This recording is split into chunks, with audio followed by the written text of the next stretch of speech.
acelerar mudanças, deletar fronteiras, abraçar cidades. Ao SESC é o Centro de Pesquisa e Formação que acolhe esse novo braço do BR Lab, cuja ideia é discutir questões da narrativa audiovisual, questões da escrita cinematográfica e do mercado de roteiristas. A gente fica muito feliz de ver, né, de fato, o BR Lab nunca teve tanto público fora do que são os workshops, que é o coração do laboratório. E, rapidamente, em breve eu vou chamar o Thiago Dottori, que está aqui, que é o curador dessas mesas. E eu, rapidamente, muitas palmas para o Thiago.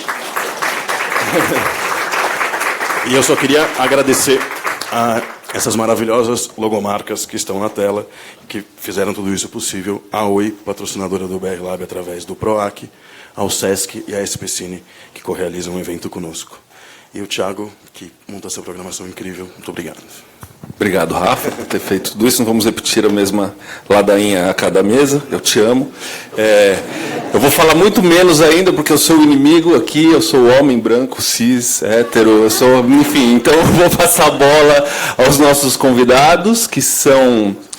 Eu vou primeiro... A gente tem uma apresentaçãozinha antes, mas acho que... Será que os convidados sentam? Antes, né? Então... Ana, já que estou te vendo aqui, minha grande amiga, uma mulher que dispensa comentários. Obrigado por ter aceitado o nosso convite. Daniel Ribeiro, realizador talentosíssimo, fez um dos filmes mais bem-sucedidos e interessantes dos últimos anos, lindo. A Carol Rodrigues, realizadora, roteirista.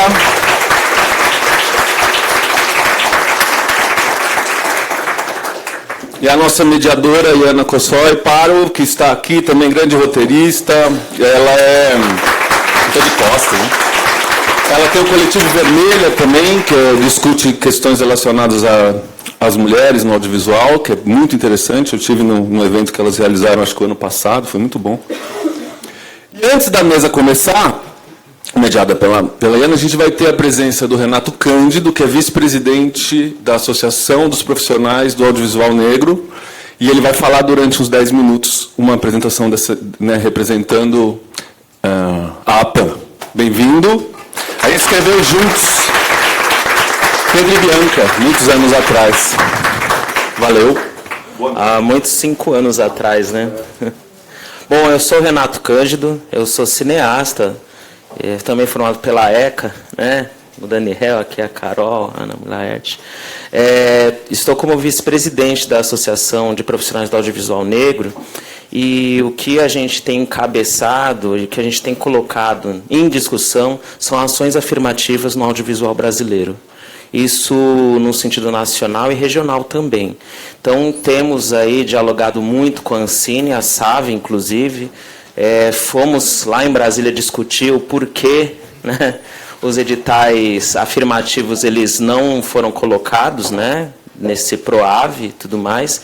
E, além disso, a gente tem outras iniciativas, não só com o Estado, mas também com o mercado, como a nossa presença lá, enquanto a associação, lá no Rio Content Market, por exemplo, né? Dentro de uma sociedade estruturalmente racista como a nossa, tá certo? E tendo todo o legado, por exemplo, que a gente tem desde 95 com a Marcha Zumbi, né, que reivindicou, dentre tantas coisas como acesso à comunicação para a população negra, por exemplo, ou a consolidação da Conferência de Durban em 2001, ou mesmo a existência do Plano Nacional de Ações Afirmativas, que já é um decreto-lei de 2002, e a existência do Estatuto da Igualdade Racial, né? Então, a gente, entendendo que também fazemos parte desse Brasil, que tanto a gente constrói, mas nunca participa dele enquanto cidadão negro, que todo mundo também tentamos ser cidadão e não ser vítima do genocídio, né? Então, a gente entende que o Brasil também é nosso, que as políticas públicas do audiovisual também somos nossas, também é direito nosso, né? Então, ao adentrar e entender a legislação e a política audiovisual como em seus meandros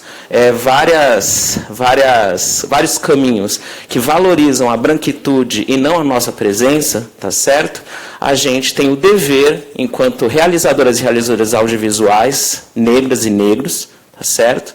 De batalhar por ações afirmativas. A gente também tem feito outros tipos de ações, tá certo? A gente tem, a maneira como a gente organiza o nosso trabalho é em formato de grupos de trabalho, né? Dialogando aí com universidades, no que diz respeito à formação, né? Também formação técnica, no caso, porque não somos apenas uma associação de realizadoras e realizadores, temos muitas pessoas de set de filmagem, gaffers, tem gente de iluminação, continuista, assistência de direção, né? E que também, pensando que o set de TV ou de cinema, que seja, também reproduz o que é a nossa sociedade brasileira, entendendo que a maioria dos nossos estão na elétrica, por exemplo, na contra-regragem, por aí vai, sendo que a cabeça pensante é essa cabeça branca, europeia, que, de certa forma, até responde um pouco o legado de 1911, quando João Batista de Lacerda colocou que em 100 anos o Brasil seria uma nação branca e civilizada, tal qual como algum país da Europa, por exemplo, né?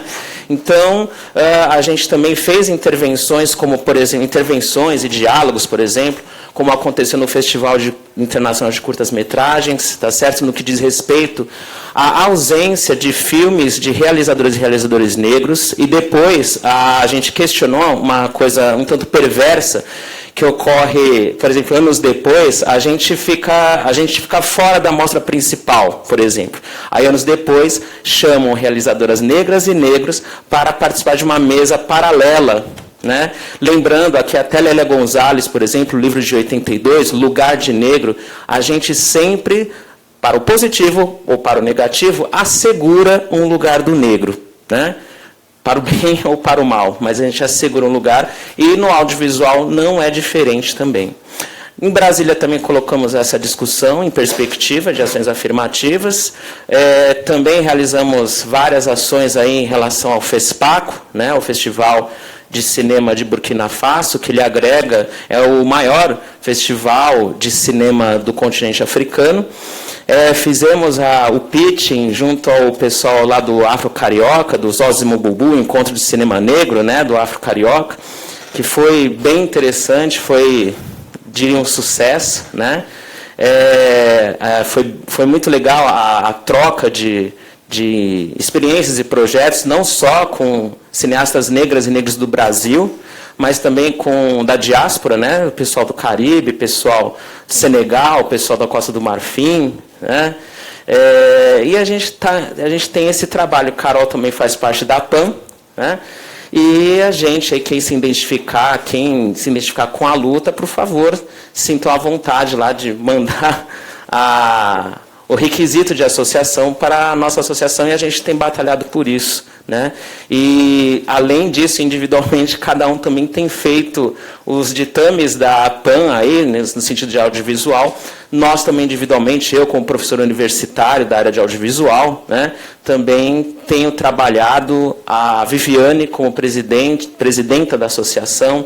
Nós temos trabalhado muito para que, no futuro próximo, a gente possa ter a dignidade de também contar as nossas histórias no audiovisual, tá certo?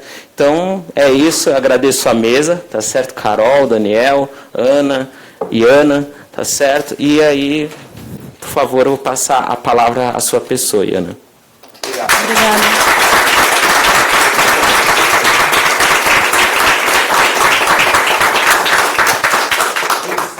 A gente tem o site, mas o que funciona como uma comunicação rápida é a associação à PAN no Facebook, porque o nosso departamento de comunicação responde rápido a alguma questão que vocês possam colocar, né? E também as postagens que dizem respeito não só de ações da associação, como ações que são correlatas à APAN. Uma coisa que eu esqueci, desculpa, só estender um pouquinho, a gente vai fazer a segunda semana do audiovisual negro no final de novembro, junto à SPCine, tá certo?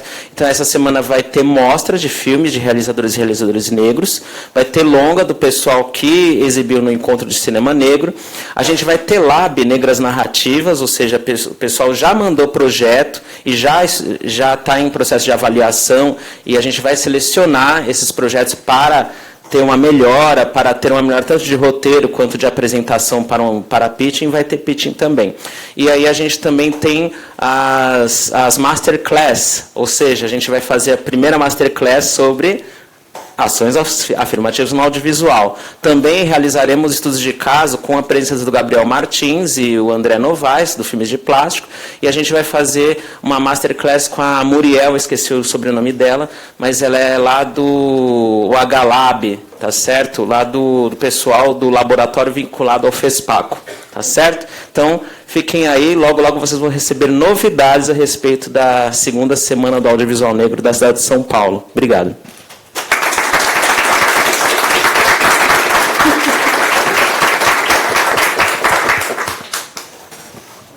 Boa tarde, gente. É um prazer estar aqui. Agradeço o convite, a Abra, o BR Lab. É minha primeira mediação, então eu trouxe um papel com as coisas escritas para não me perder aqui. É um prazer estar com vocês aqui na mesa. Eu vou começar fazendo uma introdução rápida, que são números muito básicos e muito, enfim, é um resumo muito resumido mesmo dos números recentes do audiovisual brasileiro, que eu estava ouvindo a mesa anterior, que eu acho que tão importante quanto a gente ter referências, estudar, ter talento, ter inteligência, ter persistência, é importante a gente entender o mundo em que a gente está, e eu acho que nós, como cineastas, temos a grande responsabilidade de olhar não só olhar para números, mas consultar pesquisas que estão super acessíveis hoje em dia com relação ao mundo em que a gente vive, que a gente trabalha, né? Enfim, a gente pode ter percepções nossas, né? Olhando daqui, eu tenho uma percepção bastante empírica do mundo em que a gente está, que é muito importante, mas olhando os meus pares, ou, enfim, os meus grupos de trabalho, eu tenho uma percepção, mas olhar para esses números dá também uma dimensão bem importante sobre onde a gente está metido, né? Ou não está, né? Então, os dados recentes sobre a participação de mulheres no audiovisual coletados pela Ancine, eu vou falar um pouco, enfim, sobre diferentes minorias que são a maioria da população do Brasil, um pouco, enfim, raça, gênero. A gente tem um país onde 51% de mulheres formam a população. Nos cargos de direção, a gente, segundo esses dados da Ancine, que vocês podem pesquisar mais, mas eles são de 2000 a 2016, a gente tem 19% de mulheres nos cargos de direção e 23% nos cargos de roteiro. Se a gente for fazer um recorte também de raça, a gente tem uma ausência de mulheres negras nesses cargos, né? Segundo os números da Ancine. Outros dados interessantes são do GEMA, que é o Grupo de Estudos Multidisciplinares de Ação Afirmativa. É muito fácil, GEMA, para quem não conhece, eles têm pesquisas constantes sobre gênero e raça. Eles fizeram agora, a mais recente, eu acho que é sobre o Festival do Rio. Então, é uma instituição muito ativa e muito, assim, devia ser... não sei se está do lado do Maqui para os roteiristas ou de outras coisas mais interessantes, mas, enfim, é importante para a gente. Então, segundo o GEMA, eles fizeram uma pesquisa grande que se refere aos anos de 1970 a 2016, de filmes com grande público, que acima de 500 mil espectadores. Não vou me ater à metodologia do GEMA, tá? Eles foram predominantemente dirigidos por homens, 98%. Sequer um diretor não branco foi identificado, ainda que pese o fato de que eles não têm... Eles não identificaram 13% dos casos por falta de dados. No que se refere ao gênero, chama a atenção o baixíssimo índice de mulheres na direção dessas produções, apenas 2%. Além disso, nenhuma delas é negra. Entre os roteiristas, somente 8% eram mulheres, 1970 a 2016. As histórias narradas... Aí eu fiz uma introdução rápida, que eu quero ir logo para as perguntas. Eu sou parte do Coletivo Vermelha, como acho que o Tiago falou. Então, foi colaborativa essa introdução. Conversei com as outras companheiras do Vermelha, conversei um pouco com a Carol também antes da mesa, enfim. As histórias narradas nos filmes brasileiros de grande público têm protagonismo maior de homens, 60%, quase todos brancos, 50%, a participação de mulheres, 39%, é numericamente inferior. Contudo, a maior desigualdade se dá novamente na variável raça, que é, inclusive, mais intensa entre as mulheres. Enquanto a proporção entre brancos e negros é um pouco inferior a 6:1, entre protagonistas mulheres ela atinge 18:1. Entre os roteiristas e as roteiristas, a proporção de mulheres brancas aumentou a partir da década de 90 e tem se mantido estável. Ainda que baixa, essa participação é superior às de mulheres negras, que só aparecem em um filme da década de 80, que é Uma Pornochanchada, se eu não me engano. Os homens brancos predominam nos elencos principais dos filmes das décadas de 70, 80 e 2000, e nos últimos anos, 2010 a 2016. Na década de 90, as mulheres brancas predominaram nessa atividade. Os negros, por sua vez, são poucos representados, sobretudo as mulheres negras. Então, em quase 50 anos de inúmeras mudanças políticas e sociais, o mesmo padrão se mantém para o cinema brasileiro de maior circulação. Intensa desigualdade de gênero e, sobretudo, de raça. A produção cinematográfica do país é mais um campo em que a gravidade da questão racial se evidencia e com particular intensidade para as mulheres negras. Elas sofrem a dupla exclusão, gênero e raça, fenômeno que a literatura especializada denomina interseccionalidade. O aumento de recursos estatais direcionados ao setor não pode estar dissociado da análise crítica sobre o bem público gerado pela atividade financiada. Então, isso tudo baseado no GEMA. Os dados são relativamente recentes, mas as questões não são exatamente novas. Não é de hoje que a demanda por maior representatividade na frente e atrás das telas e nas diferentes esferas de trabalho e poder que transcendem o mundo audiovisual existe, né? Essa mesa se chama Em Busca de Novos Protagonismos. A gente está considerando mulheres, negros, indígenas, gays, trans e os novos protagonistas. Mas não podemos deixar de ressaltar que são pessoas que sempre estiveram presentes no mundo, né? Apesar de marginalizados ou invisibilizados nos livros de história, nas produções audiovisuais, etc. Aliás, eles constituem a maioria da população brasileira. Nós constituímos a maioria da população brasileira. Por que, então, essa é uma conversa que eu tive ontem com a Carol, por que, então, colocar isso sempre no lado B, ou sempre como o outro cinema, ou sempre como a outra narrativa, ou sempre o outro, né? O outro cinema, o que não é o padrão. Mas o que é realmente de novo agora no Brasil, em 2017? Se estamos presenciando um desastre histórico das instituições democráticas no país, fomentado pelo poder midiático, é preciso compreender a importância de lutas que defendem, no campo da construção de imagens e sons, o respeito mútuo, o diálogo e a diversidade. A tarefa de reconhecer privilégios é árdua, mas, ao mesmo tempo, o desejo de transformar um contexto de opressão é pungente. Então, dito isso como introdução, eu vou começar fazendo perguntas. A minha primeira pergunta é uma pergunta geral. Fiquei na dúvida de por quem começar. A gente pode começar em ordem alfabética, de repente. É uma pergunta para vocês todos, como são todos roteiristas e realizadores, diretores, que, enfim, eu queria entender o que vocês desenvolvessem com a liberdade que vocês quiserem, como vocês relacionam, como autores roteiristas, o protagonismo na frente e atrás das telas, junto com essa pergunta, a identidade de gênero, raça, orientação sexual do autor precisa necessariamente estar alinhada com a identidade dos personagens que a gente escreve? Então, essa é uma pergunta geral, enfim, passando pelas formas de trabalho de vocês. Então, vou passar para a Ana.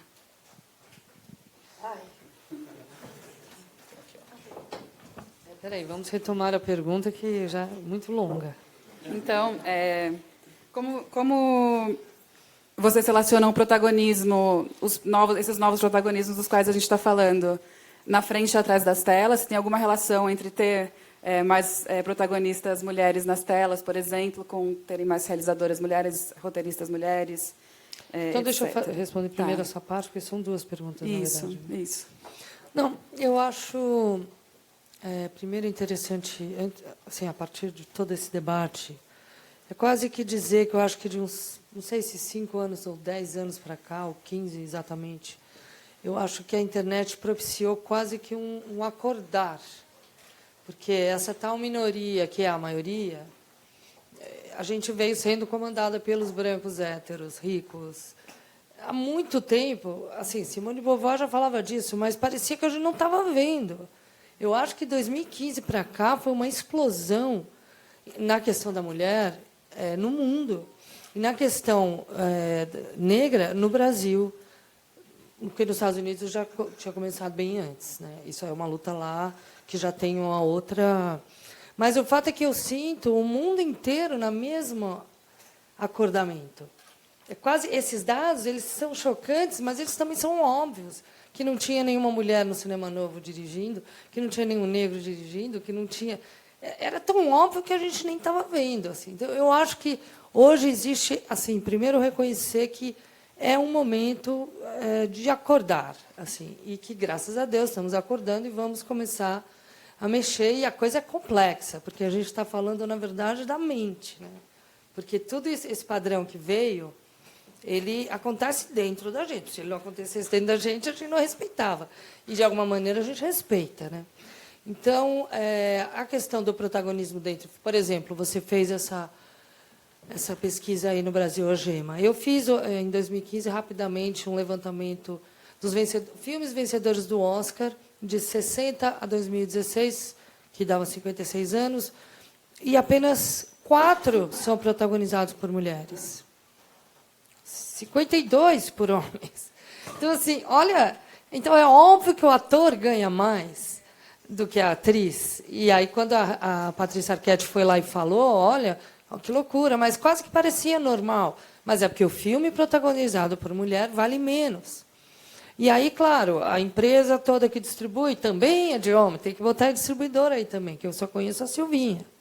E aí, o que acontece? São os gostos, entendeu?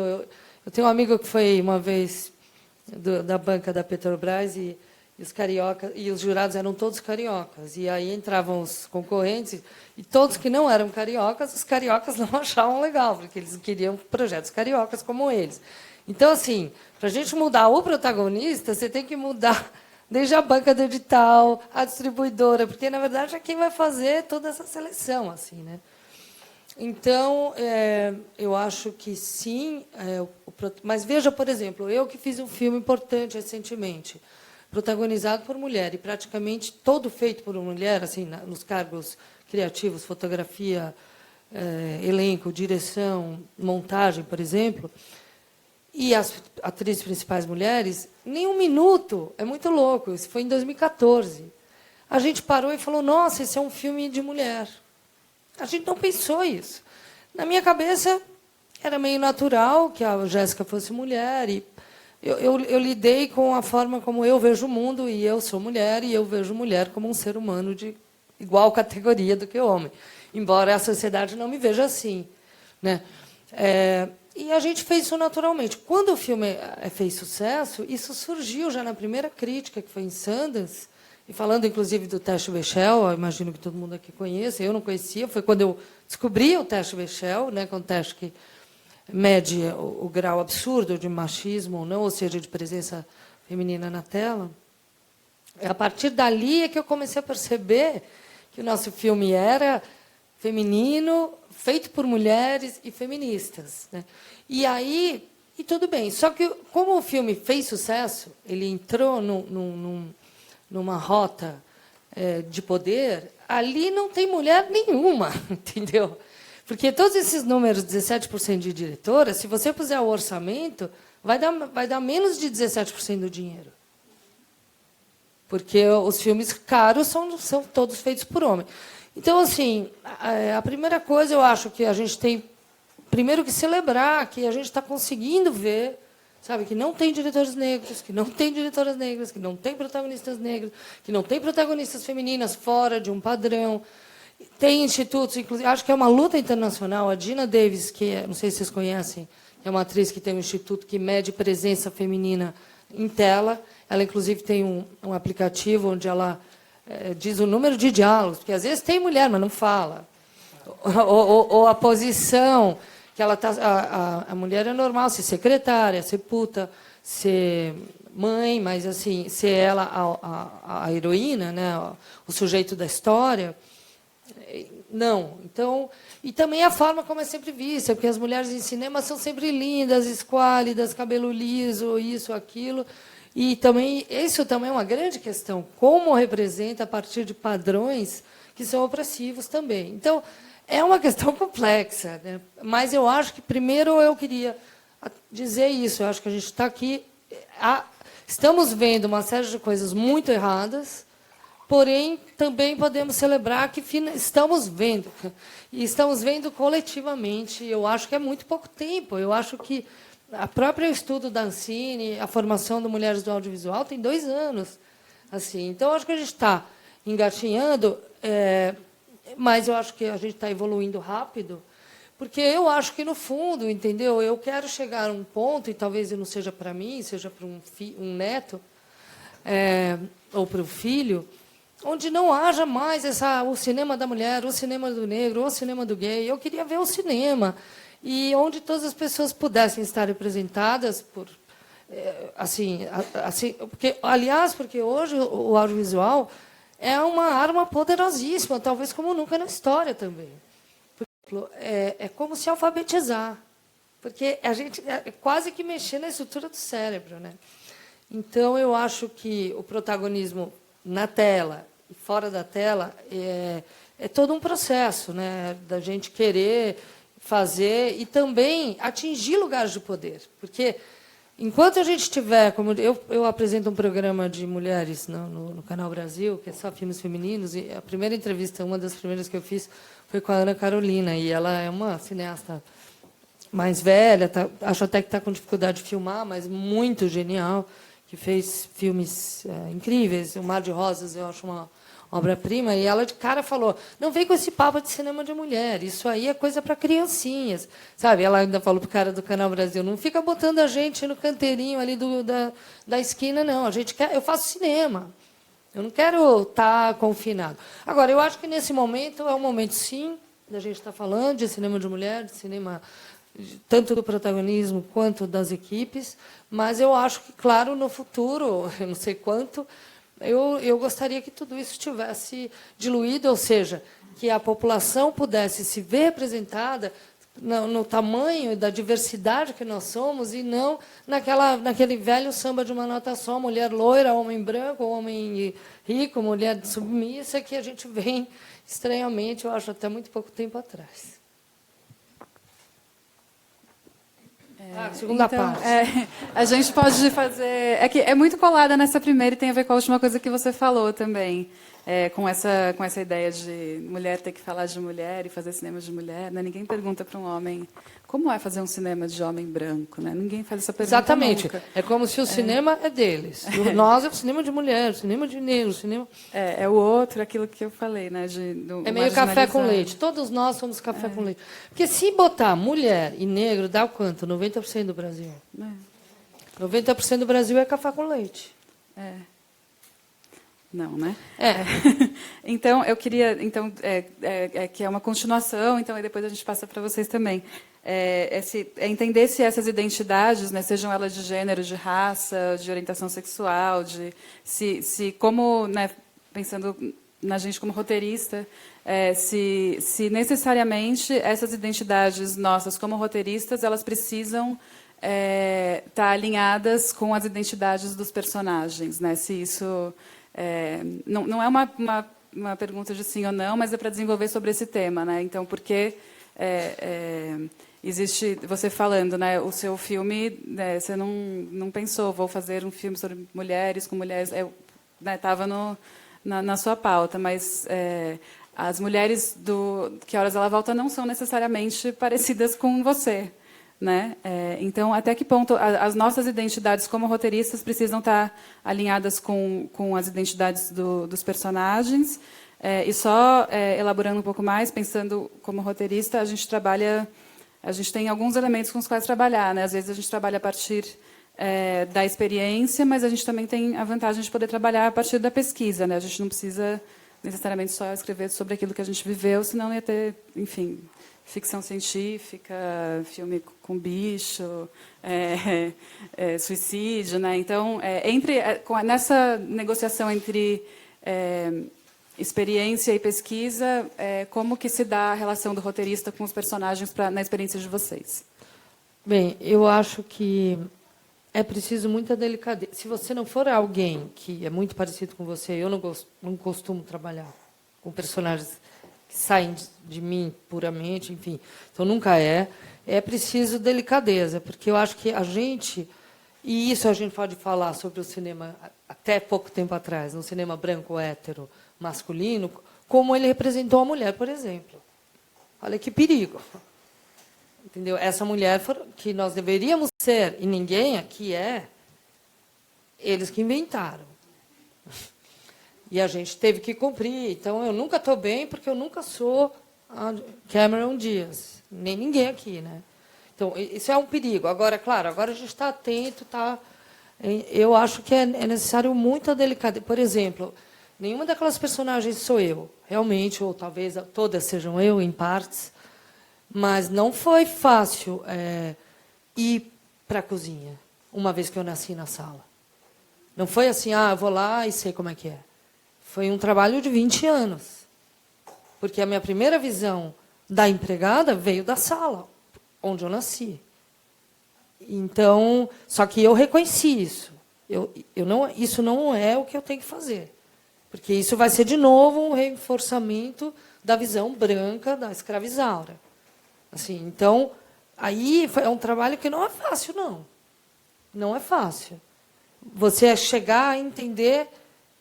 não, se eu puser a câmera... Sabe, não a câmera... Também a câmera, mas a câmera do personagem, né? A identificação, lá vai ser tudo muito diferente, entendeu? Então, eu acho que, assim, a gente pode falar de tudo, mas a gente tem que ter muita delicadeza para não imprimir, de novo, estereótipo, porque eu acho que a gente, sem querer, faz isso. Assim, muitas vezes, a primeira versão de roteiro é um monte de estereótipo. Sabe, o garçom é assim, o pai é assim, a mãe é assim, o colega de classe. Sabe, não é só de raça e de gênero, é de tudo. É de gordo, é de moreno, é de cabelo curto, é de alemão, é de carioca, é de São Paulo. A gente vive dividindo. Assim, então, e a gente tem estereótipos. Então, eu faço um trabalho, por exemplo, muitas vezes escrevo e deixo o estereótipo vir na primeira passada, na segunda questiono, vou lá, mudo, e depois, com a Patrícia Faria, que é a minha casting, aí a gente revê tudo de novo, entendeu? Por exemplo, essa família feliz, não pode ser 2 pais homens? Pode. Pode, legal, vamos botar 2 pais homens. E quebrando um por um, e tendo consciência, cada um... Por exemplo, a questão do negro no Que Horas Ela Volta foi um negócio extremamente debatido. A Regina Casé seria a Val, que eu entendo a Regina como branca, preta e índia, e a filha, no roteiro, era negra, a Jéssica. E no processo de filmagem acabou não sendo, acabou voltando a ser... virou branca. Apesar da minha dificuldade com isso, mas acabei, enfim, aceitando, a partir de muito debate, de que as pessoas diziam da equipe que, se a Jéssica fosse negra, o filme seria um filme sobre racismo. E eu queria fazer um filme sobre separatismo social. Então, se ela fosse negra, poderiam dizer, não, estão expulsando ela porque ela é negra, ela não pode entrar na piscina porque ela é negra, e não porque ela é filha da empregada. Aí eu acabei, enfim, concordando, mas um outro lugar que chamava uma atriz negra era da faxineira, que está junto com a Val. E eu me recusei. Nesse lugar eu não vou colocar. E acabei colocando uma atriz que seria do interior de São Paulo, loira e de olho azul, que foi um choque para todo mundo. Então, assim, eu procuro em cada personagem questionar. O pai é magrinho, careca, é o Lourenço Mutarelli, sabe? Eu acho que é uma função nossa quebrar estereótipo, porque uma das coisas que a gente mais sofre na vida é por não estar dentro de um estereótipo que a novela não falou, que o filme americano falou. Então, se a gente pode fazer personagens que possam ser mais pé quebrado, como diria, né, que possam ter mais vida, e se um dia o cinema representar algo que é compatível com o que a gente que vai ser muito mais saudável do que a gente está sempre se achando. Né? Eu vou terminar isso com a frase do sambista, agora esqueci o nome deles, Nelson Sargento, num curta que ele dizia: a gente, até a chegada da televisão, a gente era pobre, mas a gente era bonito, a gente era tudo bem, era ótimo. E quando chegou a novela, a gente começou a ficar feio e sujo. Então, assim, isso é muito poderoso. A gente, como cineasta, acho que é um dos principais papéis nossos é quebrar estereótipo. Seguir, pode ser com você, Carol? As mesmas perguntas. Posso repetir? Poxa. Bom, primeiro pensar nessa relação entre frente e na frente e atrás das telas, né, no teu processo como roteirista, como diretora, como você vê essa relação, essas conexões entre os novos protagonismos atrás e na frente das telas, e entender também no teu processo como roteirista, autora, como você relaciona experiência e pesquisa e para criar, para escrever e para construir os teus roteiros. Tem pouco tempo, né? É importante.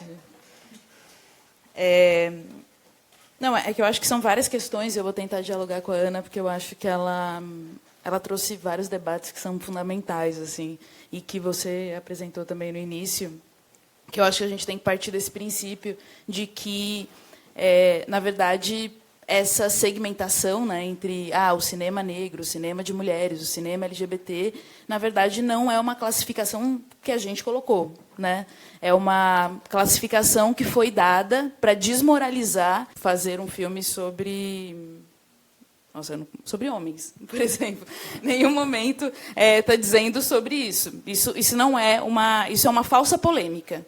A questão é que a gente não fala, hoje não existem múltiplos espaços. Não é todo mundo que tem o direito, que tem acesso aos fundos de financiamento, que tem acesso ao dinheiro necessário para fazer os filmes. Então, quando a gente reivindica o direito da autorrepresentação e questiona, por exemplo, muitas vezes, que pessoas brancas façam filmes sobre pessoas negras, a gente está reivindicando esse tipo de questão, falando assim, que a gente tem o direito e acesso ao fundo para se fazer esses filmes.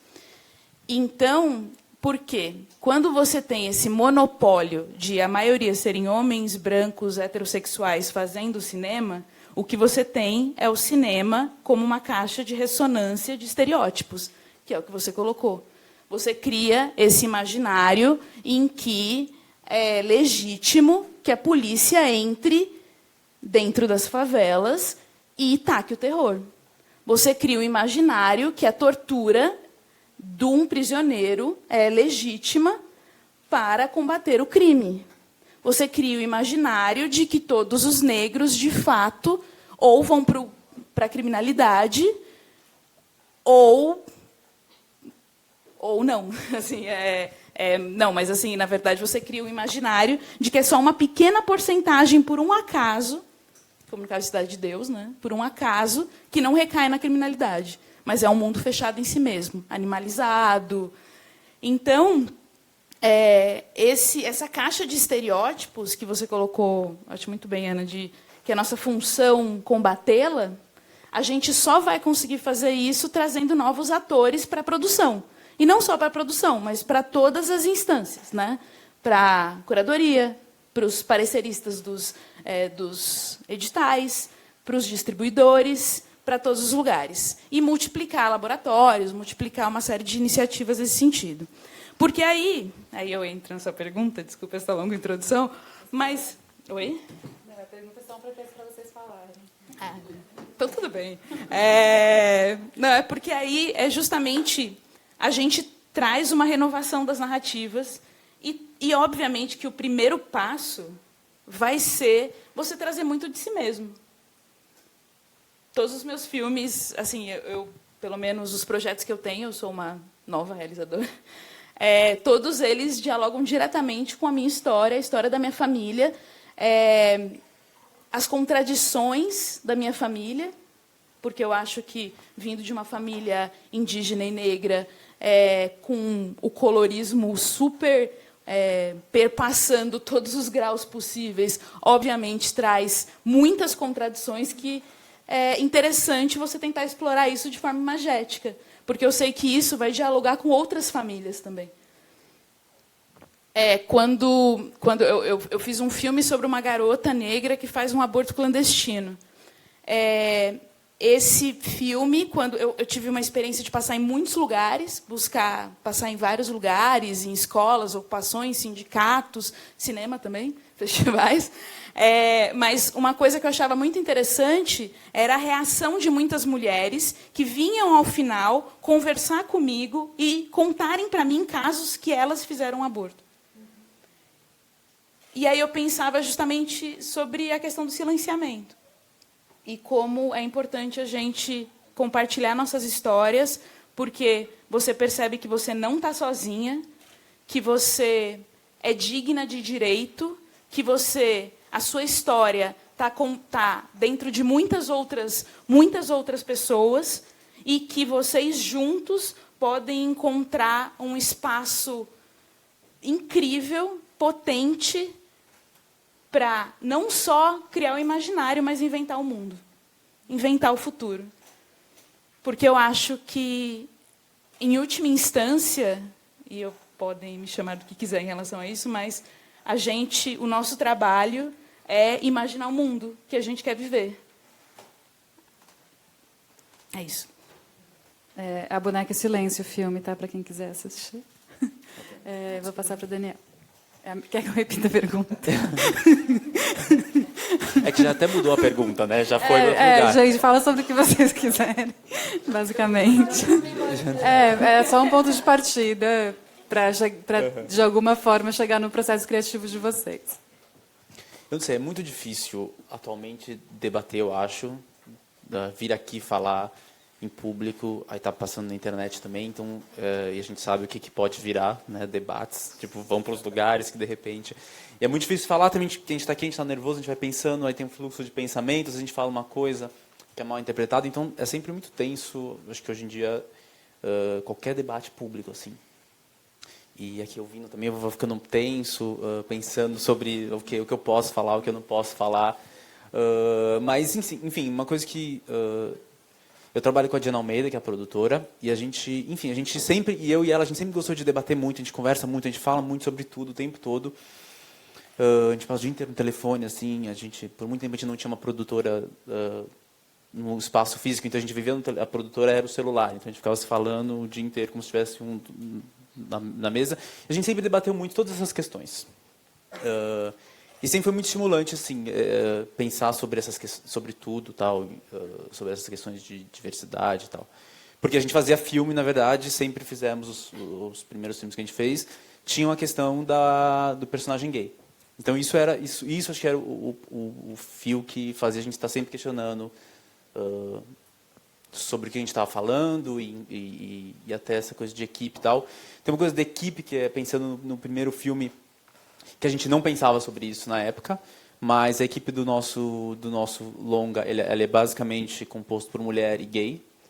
Tipo, acho que a gente depois, recentemente a gente veio calcular isso, mas foi uma coisa que foi naturalmente, que aconteceu, que estava ali, e porque a gente reproduz meio o nosso universo, as pessoas com quem a gente convive e tal.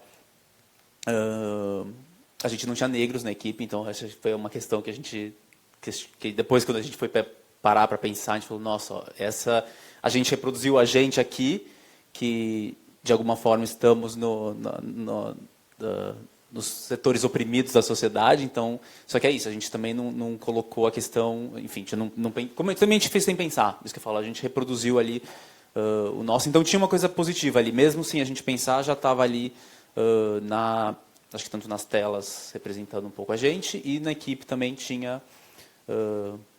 acho que a equipe de fotografia só tinha homem hétero, assim, que era onde estavam eles, a cota. O resto, não. E se a gente for olhar os números da Ancine, é o setor mais complicado mesmo de representatividade da fotografia. Mas a gente compensou em todo o resto. Era, tipo, tinha uns héteros espalhados ali, mas não eram a maioria, não. Cota. E eu acho que isso influencia também por exemplo, era um filme com personagem gay e tal, então ter isso ali, ter esse universo feminino e gay ali na equipe, acho que ajuda no que o filme é, né? Então acho que tem um pouco isso, assim, a gente vai fazer isso. Só que agora, assim, nesse filme novo que a gente está fazendo, tem todo um outro olhar consciente dessa diversidade que tem que estar na equipe, né? E assim, acho que a gente vive num mundo que é num momento extremamente tenso e estimulante. Se a gente está disposto assim, se a gente não está com medo de ser de nada, se você não está com medo, se você não fica tentando reagir às informações que chegam, é maravilhoso você falar, cara, que lindo é isso, você pensar que a gente tem que estimular a diversidade, coisas que a gente não pensava, a gente vai começar a pensar.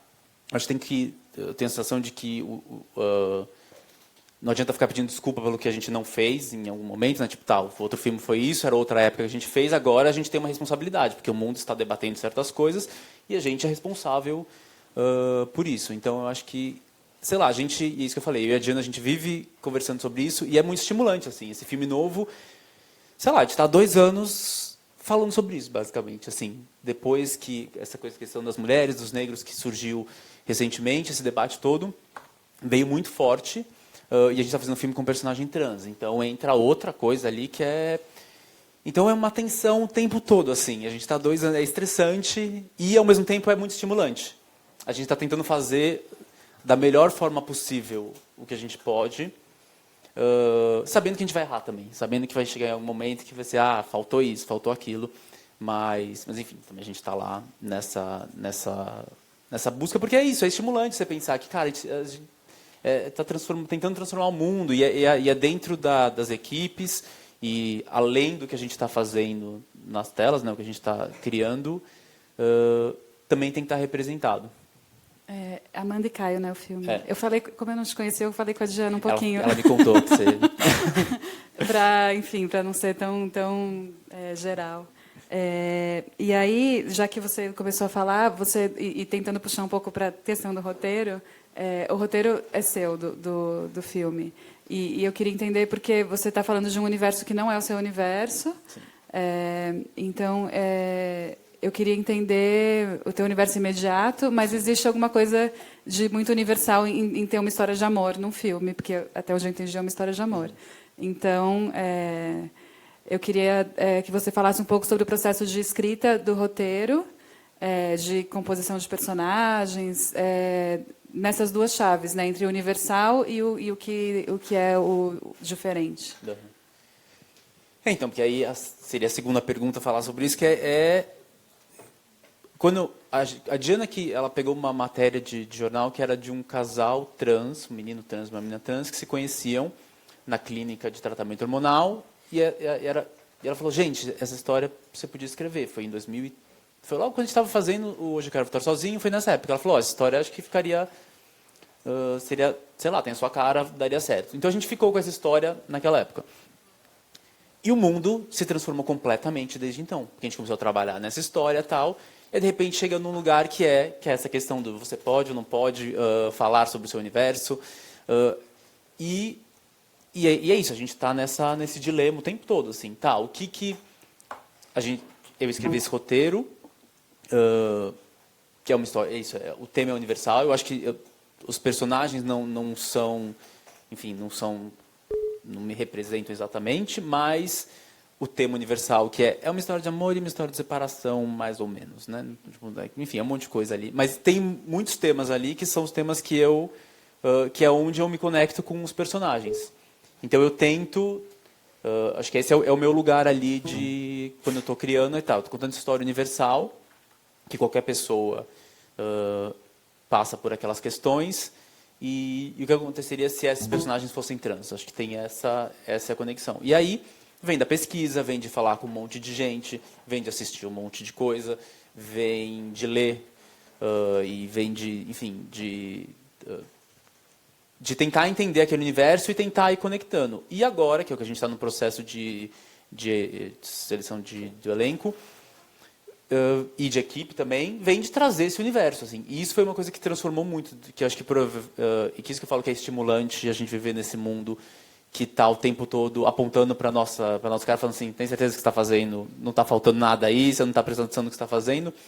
É que quando a gente começou a fazer esse filme, a gente pensou, bom, tem 2 personagens trans, esses tem que ser atores trans para fazer esse personagem, não tem dúvida. Então a gente estava com isso na cabeça. Como teve todo esse debate, todas essas questões, a gente falou, bom, tem que ser mais que isso, porque está indo desse lugar. Eu como homem cis, falando de personagens trans, não dá, não pode ser isso. Mas eu falei, bom, mas esse projeto já existe, eu já estou escrevendo, eu acho que tem algo que me interessa, porque é um tema universal. Então vamos trazer uma equipe trans para o projeto. Então é isso, vamos trazer atores trans não só para os 2 personagens, para os outros personagens do filme. Então, o menino tem a mãe dele, o conflito dele é com a mãe. Essa mãe vai ser uma atriz trans. Na verdade, sim, a gente está há um tempão nessa busca, a gente talvez consiga o elenco 100% trans. Não dá para ter certeza, porque, enfim, porque também tem a ver com o perfil. Tipo, as pessoas, você tem gente que combina com o personagem, é um equilíbrio difícil fazer um elenco, porque, enfim, tem toda uma...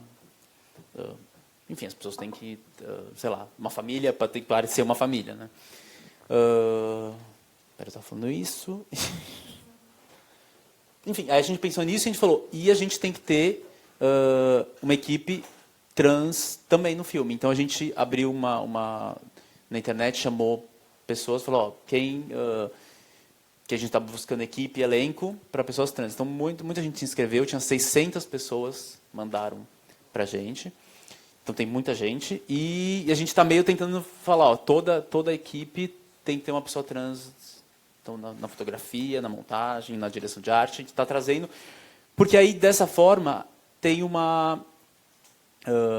tem esse olhar de dentro da equipe do que a gente está falando. Então, por exemplo, se eu estiver fazendo alguma coisa que é completamente fora da realidade, falando alguma besteira no que eu escrevi e tal, tem ali um monte de gente para falar, tá errado, apontar.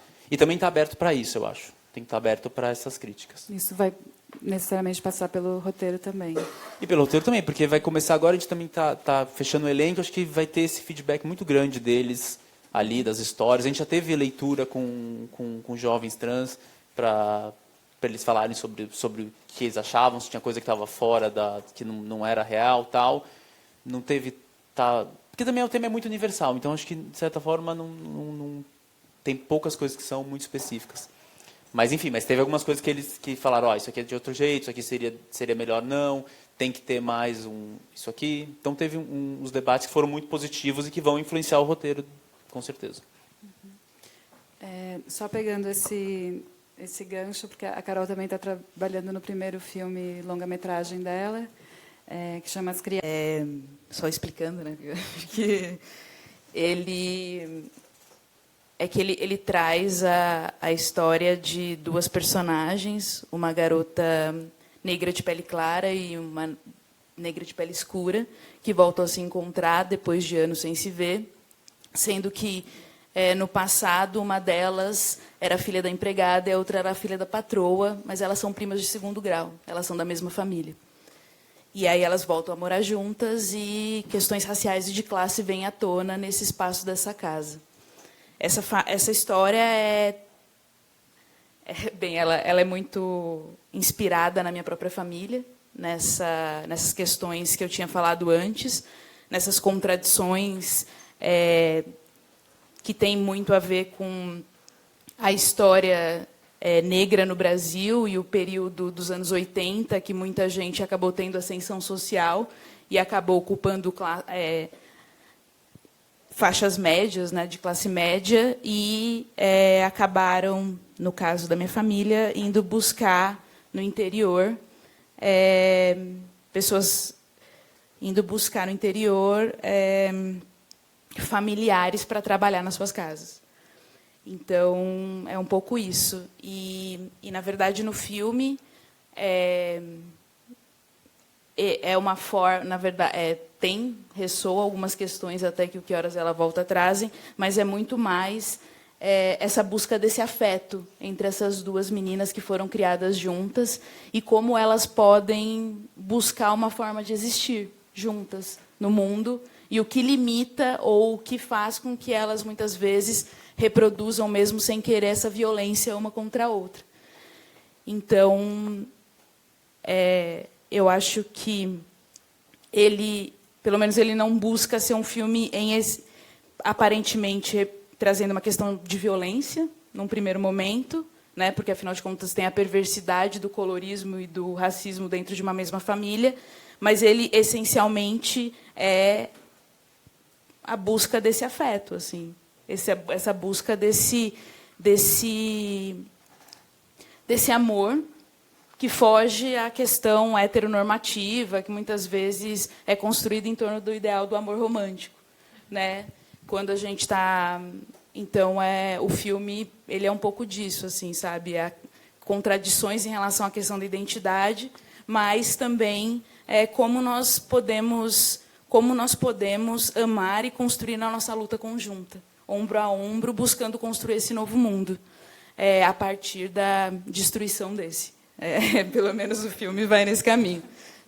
Desculpa, gente, mas isso não é que pressupõe isso, assim, para mim. Eu acho que não dá para construir nada novo se não destruir as estruturas desse. Então, eu estava medindo as palavras, mas eu achei que não dava para chegar nesse ponto sem dar esse spoiler, né? Sei lá, como diz isso. Mas eu acho que, assim, se você... Eu não sei se vocês sabem desse dado, mas hoje a gente tem muitas contradições, né, quando você vai para a realidade e busca esses dados, mas a gente hoje tem uma situação muito alarmante em relação ao número de suicídios no Brasil, na América Latina. Eu acho que o Brasil é o país que tem, na América Latina, que tem o maior número de suicídios. E você tem a juventude negra, ela não só tem morrido por causa dessa denúncia.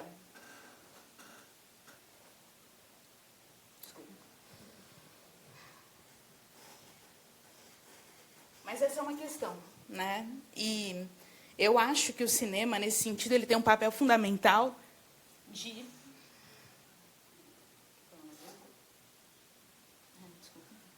Pausa dramática. O cinema, ele tem um papel fundamental que a gente não pode...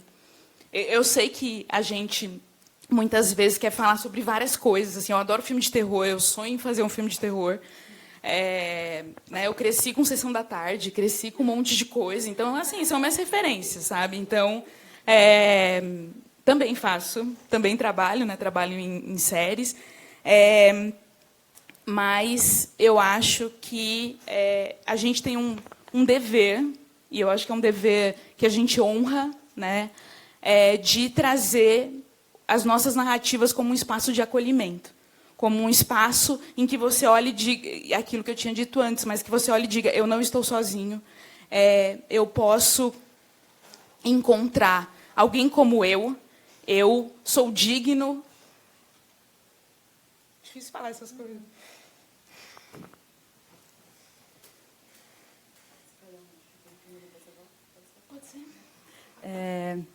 Eu não sei, a gente vai abrir para perguntas do público, mas o Ti vai me avisar quando for.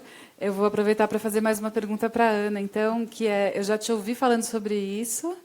Se você quiser dar uma saidinha, fica à vontade.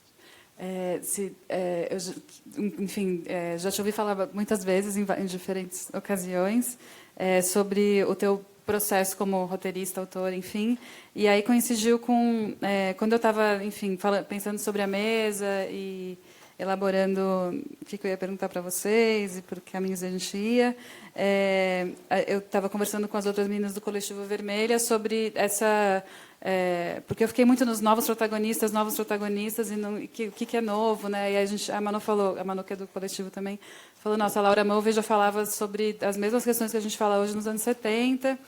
E aí ela mandou um trechinho da Laura Mulvey que eu muito estupidamente não traduzi, então vou traduzir agora, então vai ficar meio estranho. Ela fala que que um ponto de transformação para ela a Laura Mulvey é uma teórica e também uma cineasta.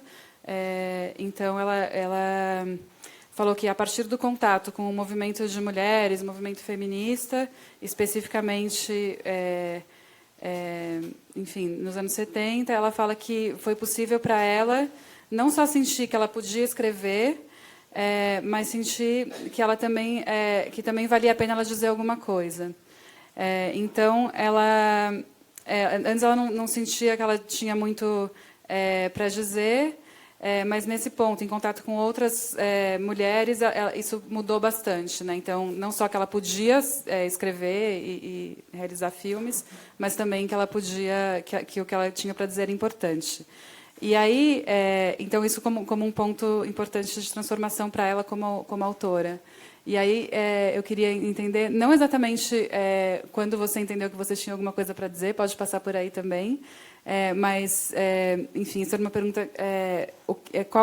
Em que momento existiu essa consciência desse lugar de falar sobre determinados temas como mulher, né? Não a pergunta o que é ser mulher e fazer cinema, mas se existiu algum momento em que você sentiu com mais força que o que você estava falando tinha um sentido passando pela autoria, pelo fato de você ser uma mulher.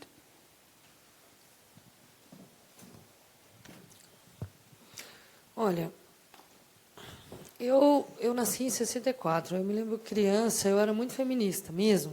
Eu estudava, eu dava palestras na minha escola, assim, encomendadas pela professora, naturalmente, mas que eu me envolvia e acreditava e tal. E eu fui bem feminista até depois, na adolescência, eu não sei o que aconteceu. Esse assunto sumiu. E eu achei, quando eu entrei na ECA, por exemplo, não sei hoje, mas que isso já era uma coisa superada. Eu e minhas colegas, eu nem achava que isso era uma questão assim. E só que, claro, eu estava errada. Foi um momento de dormir essa história assim.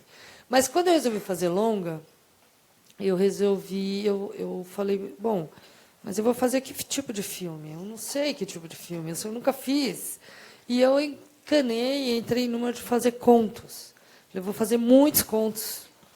E uma hora eu vou ver o que eu sou, porque antes de eu saber o que eu quero, o que adianta? Eu não quero fazer um filme de cada jeito. Eu quero que meus filmes tenham a ver um com o outro, assim. Mas não sabia o quê. Aí eu resolvi fazer contos sobre mulheres, engraçado. Eu fiz vários contos. O principal chamava Quando o Sangue Sobe a Cabeça, que eram 3 mulheres, uma querendo menstruar, a outra achando que estava grávida e a outra na menopausa, assim, era um drama sanguinário, assim, feminino. E tinha várias outras histórias, uma delas virou um curta, que é A Origem dos Bebês, segundo Kiki Cavalcante. E aí, depois de tudo isso, eu cheguei no que virou Que Horas Ela Volta, que era o Porta da Cozinha, no início, que era uma história feminina, enfim, não tem nada a ver com a que acabou sendo, embora fosse também uma empregada. E também tinha uma vontade de dizer a mesma coisa que o filme disse 20 anos depois, embora de uma outra maneira, mas era a mesma vontade, assim. Então, eu acho que a vontade de dizer, engraçado, mas não estava ligada a gênero para mim. Assim, lá na nascente do porquê que eu vou ser cineasta. Assim, eu queria dizer sobre as coisas que eu achava erradas, ou loucas, ou contraditórias, ou aquela velha história, né? Eu acho que é um dos papéis do artista, não só quebrar estereótipos, mas mostrar a realidade, que às vezes a gente não está vendo por causa desses condicionamentos e tal. É muito tirar véu, né? Nosso papel. Então, o meu primeiro projeto era sobre essa questão da Mauá. A primeira personagem era negra, chamava Lourdes, até que virou a Val. Mas aí depois eu achei que era muito difícil esse filme para ser meu primeiro filme, deixei e tal. Depois veio o Durval, que era um filme que eu queria falar sobre mãe dominadora. Eu acho que meus filmes meio perpassam, de alguma maneira, a ideia de educação, em quase todos eles, assim. E eu acho que eu tenho essa... E agora, no caso...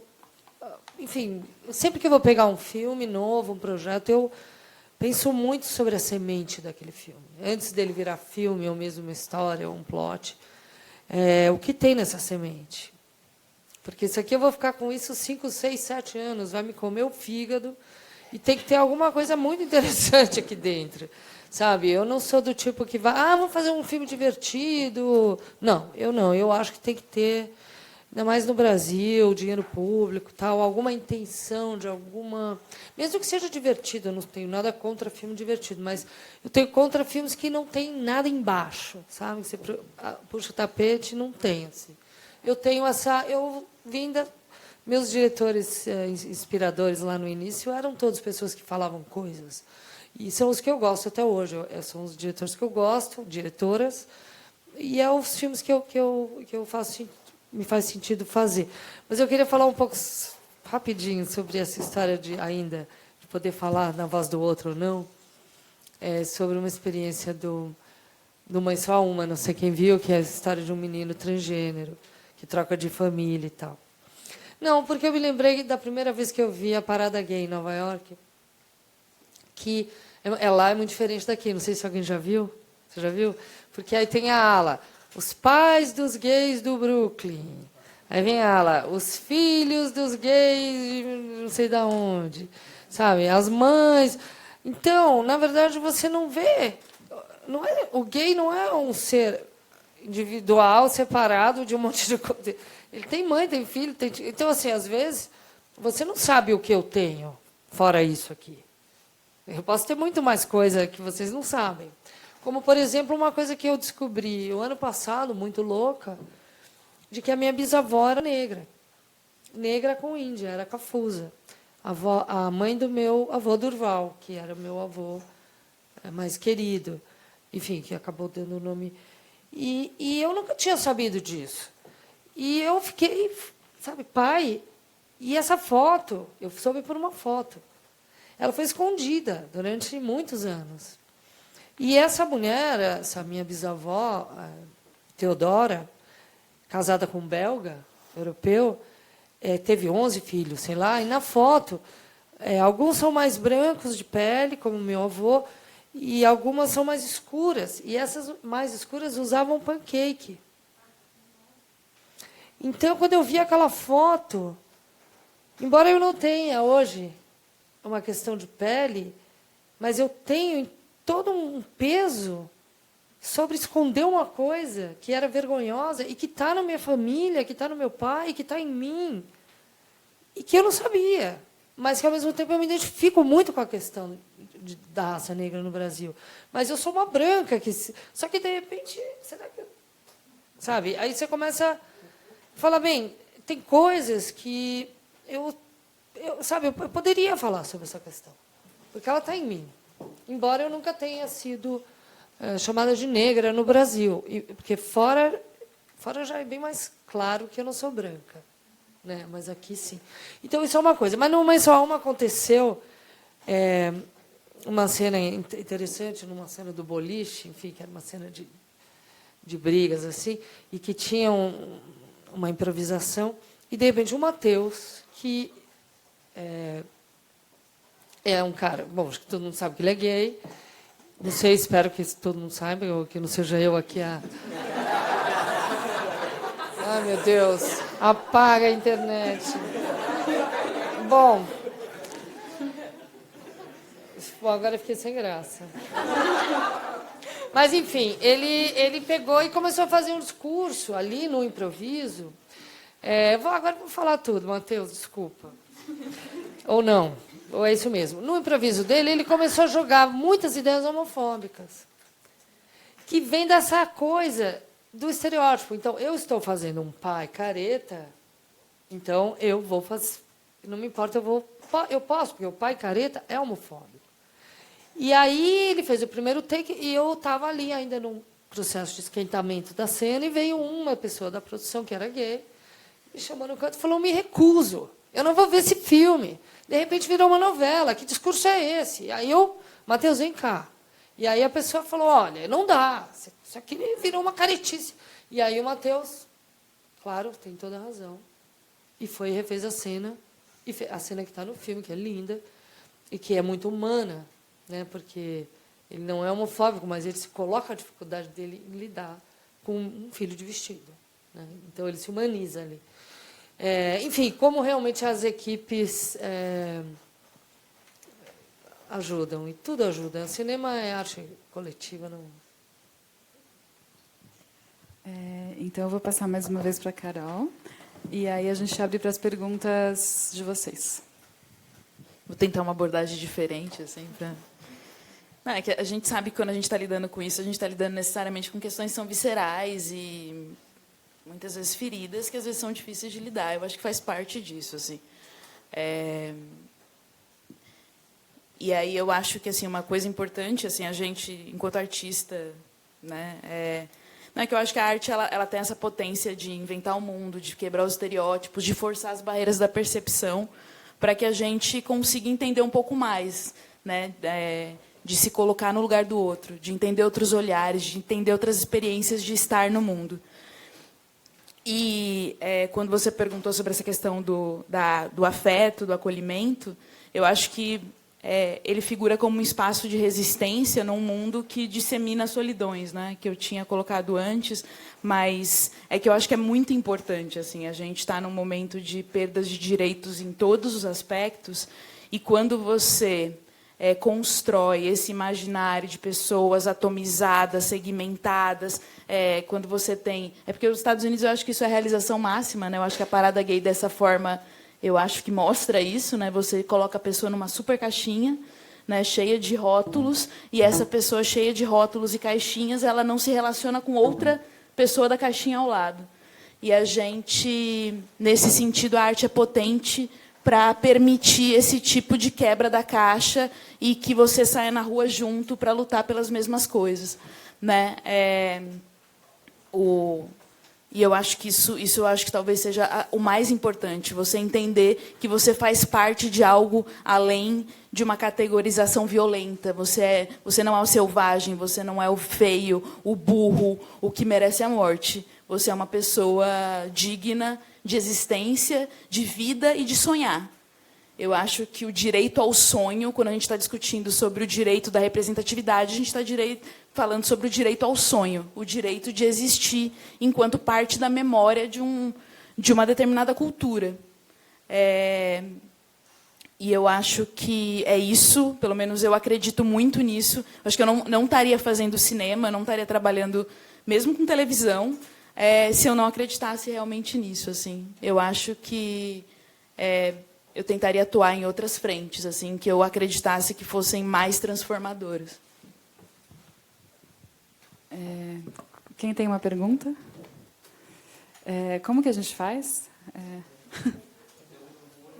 Tem um meio por ordem alfabética.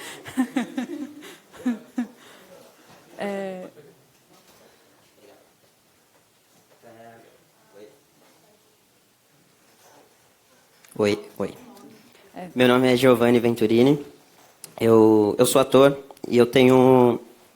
Bom, falando de estereótipo no cinema e no trabalho audiovisual, eu tenho uma certa dificuldade em encontrar trabalhos que eu me identifique, porque o anão está sempre relacionado a essa questão do humor, do personagem estereotipado, e eu tenho buscado contra isso.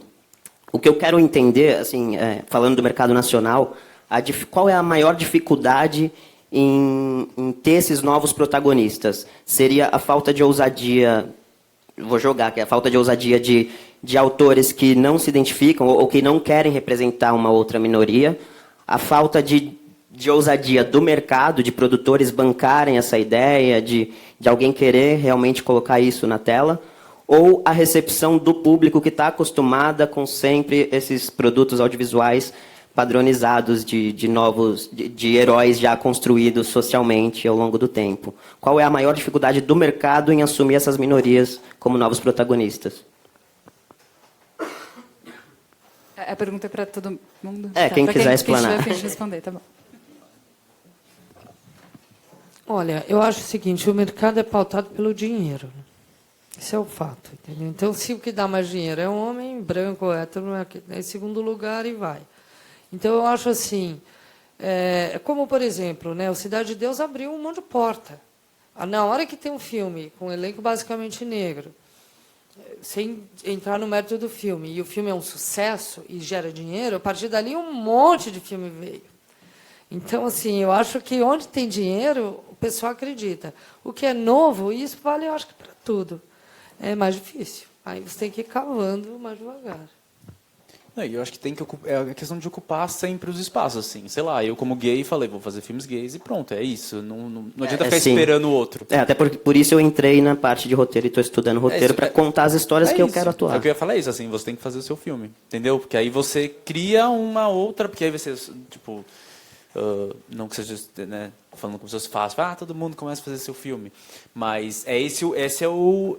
Alguém tem que pegar e falar assim, eu vou atrás disso, entendeu? Não pode ficar muito esperando o outro. Acho que a gente vive num Brasil que talvez acabe logo mais, mas em que a gente tinha essa oportunidade de fazer as coisas. Assim, eu me formei na ECA em 2006.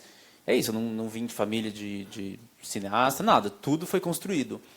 Eu e Diana Almeida sempre falam que a gente é muito parceiro, a gente foi construindo tudo, entendeu?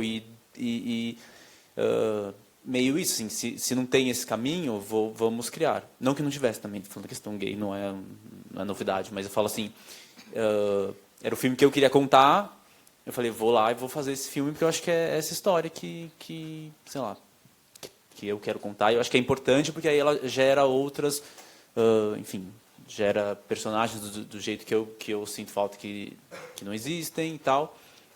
Mas é isso, faz o seu filme, vai ser...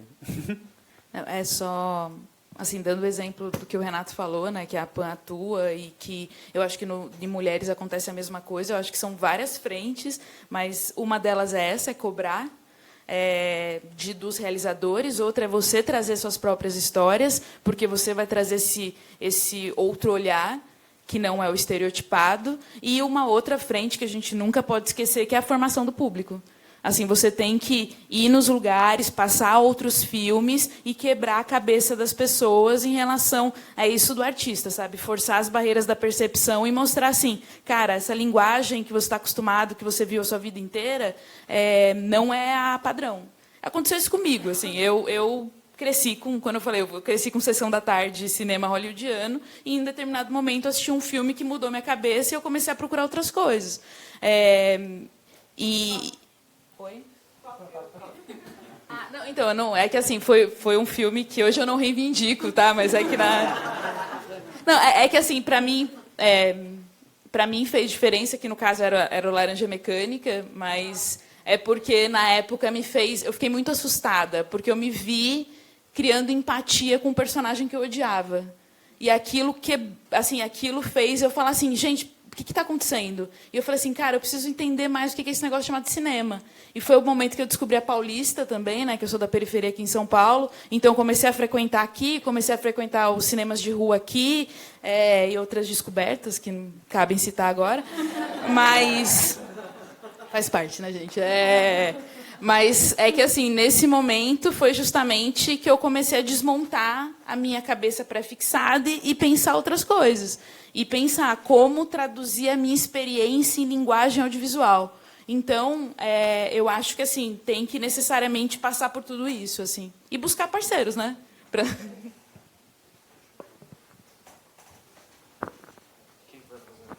Acho que estava antes aqui, é isso? Só queria fazer uma pequena observação. Que você falou que não reivindica Laranja Mecânica, mas para mim esse é o filme mais forte que eu já vi, assim. Eu reivindico. Oi, queria saber de vocês, é uma pergunta que pode ser meio esquizofrênica, porque eu não vi o filme ainda, acredito que a maioria não deve ter visto, da Daniela Thomas, O Vazante, lá do Festival de Brasília.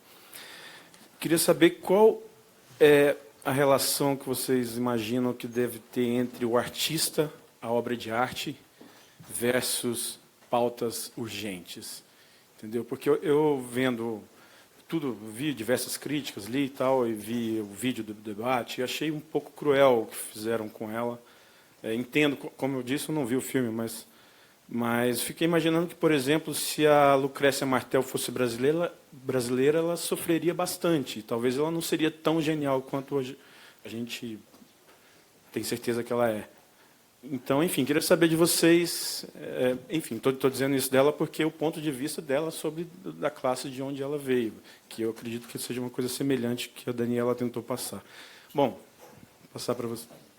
Eu também não vi o filme, então também não posso falar muito. Mas eu acho que quanto mais a gente está mais consciente, mais a gente reivindica, né, de atualizar os estereótipos. Eu não vi o filme, é o tempo dos escravos, eu não sei exatamente o quê. Mas sempre é possível, mesmo dentro da condição de opressão de um personagem, de dar a ele um olhar diferente, não de cima para baixo. Mas eu não vi o filme, então eu não sei se é esse o caso ou não. Essa relação entre artista e pauta urgente, você acha que ela tem necessariamente que estar... O artista tem que... Não, eu acho que o artista escolhe o que ele quer e ele vai ter, enfim, a repercussão dentro do que ele fez. Eu acho que, nesse momento, no mundo e no Brasil, quase que eu diria que, inclusive com a profusão de audiovisual, que a gente, hoje em dia, a gente toma café audiovisual, lanchinho audiovisual, almoço audiovisual, você vai almoçar, olha o vídeo, olha o cachorrinho, viu esse garoto? Então, assim, a quantidade de imagem que a gente consome, o cinema ainda é algo, enfim, que tem mais tempo para ser elaborado e tal. Eu acho que os filmes que dizem acabam sendo mais importantes. E até havendo uma tendência a nível de bilheteria nesse sentido também. Está tudo muito pasteurizado. Para ver de novo, e de novo, e de novo, você vê no YouTube. Então, eu não cobro isso de ninguém, acho que cada um faz o que achar, e as coisas, a poesia tem um poder de transformação tão grande quanto a política. Então, não vou julgar, mas eu, pelo menos, não tenho mais vontade de fazer um cinema apolítico. Assim. Eu acho que é um momento onde a gente tem que entender que a gente é importante. E a mulher realizadora, então, mais importante ainda. E a gente não deve deixar de se empoderar dessa responsabilidade. Eu acho. Eu não vi o filme também, mas eu acho que o tema e a discussão e a polêmica não tem a ver com o filme, tem a ver com a discussão subsequente. E eu vi a discussão subsequente e, inclusive, tenho muitos amigos que estavam lá questionando a Daniela Thomas, em primeira instância, assim, porque eu sou muito fã do Peripatético, que foi exibido junto com o Vazante. Eu acho que é sobre a questão da morte da juventude negra nas periferias. Aliás, não percam, Peripatético, da Jéssica Queiroz. E eu acho que assim, a presença dos dois na mesma sessão acabou polarizando. Foi uma escolha da curadoria do Festival de Brasília, não sei porquê, mas acabou polarizando e trazendo à tona as contradições que estão no filme da Daniela Thomas. O problema não foi... Porque assim, ela foi questionada e assim, se vocês verem o vídeo, eu acho que os questionamentos são tranquilos. Foram feitas dentro do nível do debate, numa cultura que eu acho que é muito ruim no Brasil, em que os debates, em geral, são só elogiosos. Não são debates que questionam. E aí você teve ali um espaço de debate, de questionamento, de objetificação, novamente, do corpo negro. Você está num momento histórico, sim, que você não pode ser... Você tem que entender o momento que você está. E foram debates, assim, só que assim, ela estava numa postura que eu, pelo que eu entendi do vídeo, não conheço ela, não sei, mas ela estava esperando que fosse esse debate elogioso, e quando se viu diante de questionamentos, se retraiu. Até aí tudo bem. Só que o problema foi que o que aconteceu depois disso. Porque o que aconteceu depois disso é uma falácia, a meu ver, covarde, de desmoralização do discurso de questionamento sobre elementos racistas do filme, em que ela se colocou como uma vítima de linchamento e palavras tão violentas quanto essa. Então, eu acho que eu acho que a postura dela foi covarde, foi no sentido de se colocar numa posição em que dificilmente as pessoas que questionaram vão ter a mesma visibilidade dela, né? Porque, afinal de contas, o filme foi feito com 6 milhões, e a gente está falando desse cenário em que a gente não consegue ter tantos filmes assim. É financiado pela Globo Filmes, vai ter lançamento, vai ter um monte de coisa, e eu acho que, nesse sentido, ela se colocou num lugar em que, como Juliano Gomes, aliás, que foi bastante citado lá, e tem um texto na Piauí, um texto no blog dele, o Juliano Gomes, que é da PAN também. Eu acho que é muito importante ler os 2 textos e criar sua própria crítica em relação a isso, porque a discussão não é sobre o filme, a discussão é sobre o debate, o que é uma inauguração de um novo lugar agora, de crítica. Mas é entender que ela tem que se responsabilizar pela obra que ela fez. Assim. Ela não pode se eximir desse debate. Eu acho que é em relação a tudo. A gente pode errar? Pode errar. Aliás, algumas pessoas podem errar, outras não. Se erram, vão perder para sempre a possibilidade de experimentar. Né? Quando a gente fala disso, quando a gente fala de quem faz o cinema, tem a ver com isso também.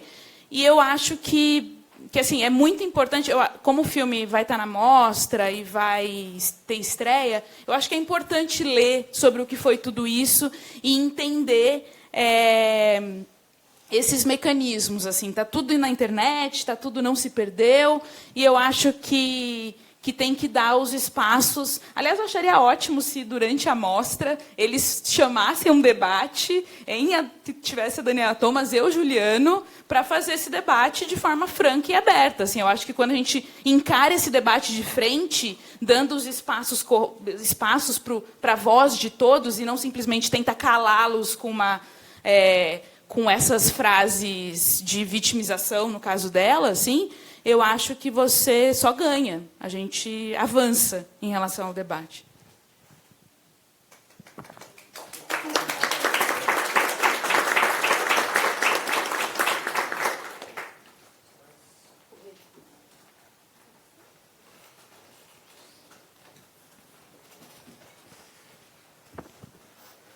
Bom, eu vou perguntar aqui também em relação ao mercado. Mercado é tão difícil. É o seguinte, a experiência de vocês em relação a essa questão de lugar, que nem a Ana Mulher está falando, cinema de mulheres e tudo mais. Como que é dialogar com esse mercado consolidado pelo homem cis, hétero e tal, né? E o que vocês entendem, o que, se vocês tiveram que contratar como se fosse um intérprete para esse mercado. Digo isso por experiência própria, consegui viabilizar o média-metragem Jennifer em 2010 por Proax-CMS. Mas não fui eu que fui lá na empresa negociar. Eu contratei, né, uma intérprete branca, né, para poder dialogar com a empresa. Parecido como acontece no episódio Todo Mundo Odeia o Chris, que o Chris fala, professora, o meu avô morreu. Chris, para de mentir. Aí o Greg vai lá, branco, né? Não, ele morreu mesmo. Oh, meu Deus, ele morreu. Só que para colocar essa situação e entender a perspectiva de vocês nesse ponto de vista.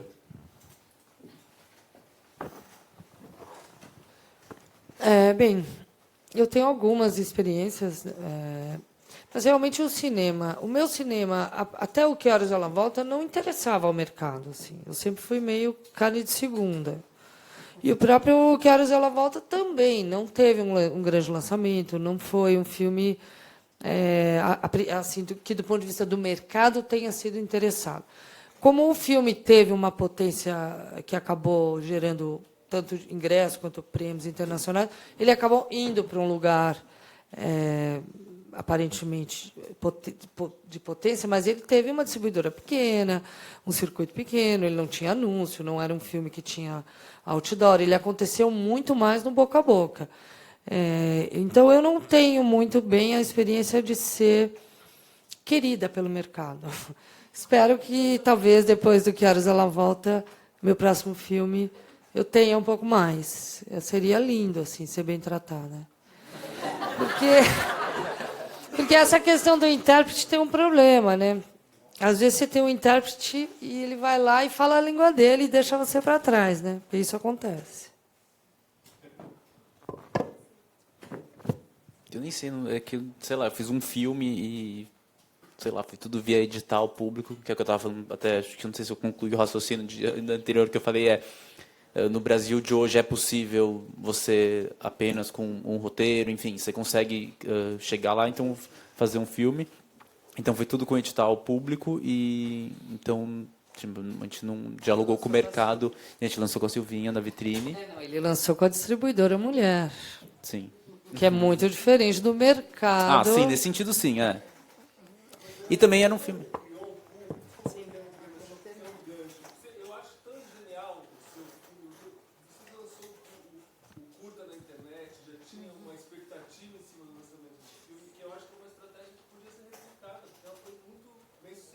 Uhum.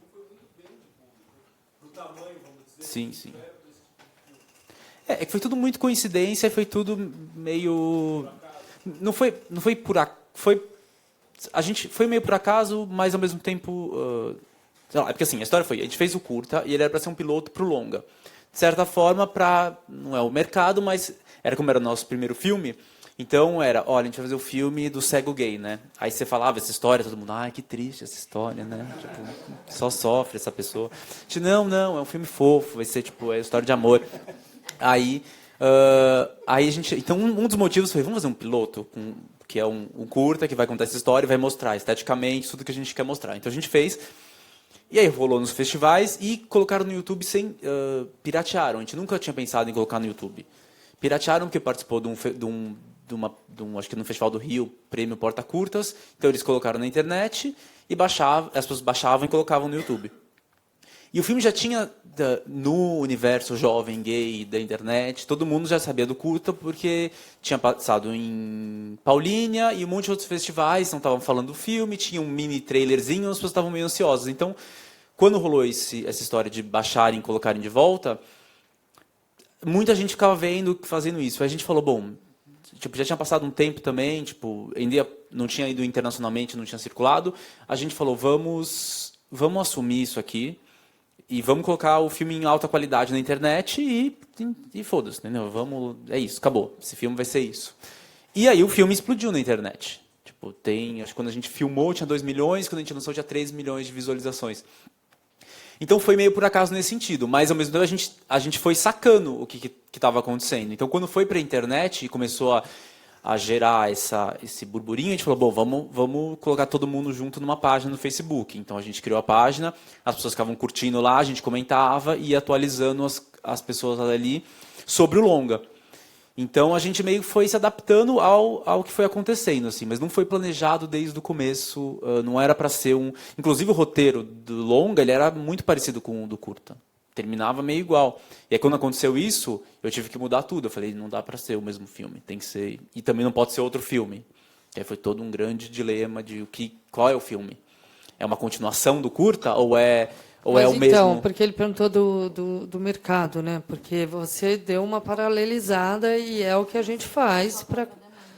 né? Sim. Não, a gente foi criando uma coisinha ali que... Porque se fosse depender dos distribuidores machos, héteros, provavelmente ele teria estreado em 2 salas. Sim, foi uma... Não, mas foi tudo uma luta também. Você não acha? Sim, não acho. Mas foi uma luta, assim, a Silvinha, por exemplo, tinha uma... a gente batalhou muito ali, na hora de estrear...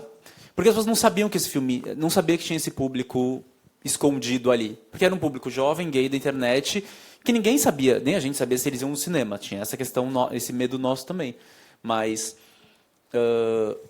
as pessoas não sabiam, tipo, não existia, entendeu? Para o mercado não existia esse filme, esse público. E era assim, na teoria, era um filme era a continuação de um filme que tinha sido um puta sucesso, com 2 milhões de visualizações na internet, entendeu? Pensa nisso, assim, qualquer distribuidora fala, nossa, vamos lançar gigantesco esse filme, entendeu? Tem um puta público. Mas aí foi muito bom também, porque ele foi um sucesso nos cinemas por causa disso, porque no primeiro fim de semana a gente lançou com 30 cópias, e foi uma disputa ali. No segundo foi para 48, no terceiro foi para 70 salas. Ele cresceu. A gente poderia ter começado maior e ter diminuído, aí seria um fracasso. Você entende como depende de como você lança, ele é um sucesso ou ele é um fracasso.